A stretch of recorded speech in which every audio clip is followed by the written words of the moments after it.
Welcome to news focus. Srikakulam జిల్లా పలాస పురపాలక సంఘ పాలకవర్గ తృతీయ వార్షికోత్సవం ఘనంగా జరుపుకున్నారు. ఈ కార్యక్రమంలో పలాస ఎమ్మెల్యే గౌతు శ్యామసుందర్ శివాజీ, చైర్పర్సన్ కోత పూర్ణచంద్రతో సహా పలువురు కౌన్సిలర్లు, నాయకులు, మున్సిపల్ సిబ్బంది పాల్గొన్నారు. ఈ సందర్భంగా చైర్మన్ కేక్ కట్ చేసి కార్యక్రమాన్ని ప్రారంభించారు. పలువురు కౌన్సిలర్లు 3 ఏళ్ల పాటు జరిగిన అభివృద్ధి కార్యక్రమాలపై చర్చించారు. ఈ సందర్భంగా ఎమ్మెల్యే శివాజీ పురపాలక సంఘంలో ప్రతి వార్డుకి ₹1,00,000 చొప్పున ప్రత్యేక నిధులు ప్రకటించడం విశేషం.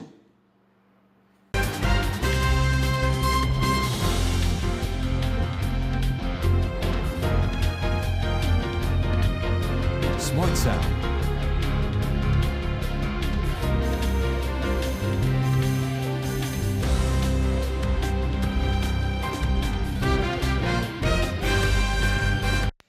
ఆంధ్ర ఒరిస్సా బోర్డర్లో మళ్లీ గజరాజుల సంచారం.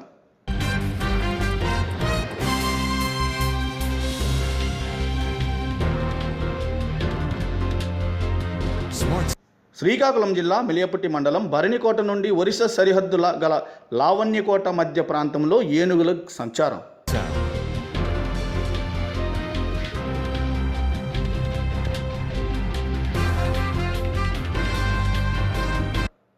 పలు అటవీ పంటల ధ్వంసం మరియు భయాందోళనతో గురి అవుతున్న స్థానికులు. ఇప్పటికైనా అధికారులు స్పందించి పంటలు అధిక నష్టం కాకుండా చూడాలని స్థానికులు డిమాండ్ చేస్తున్నారు.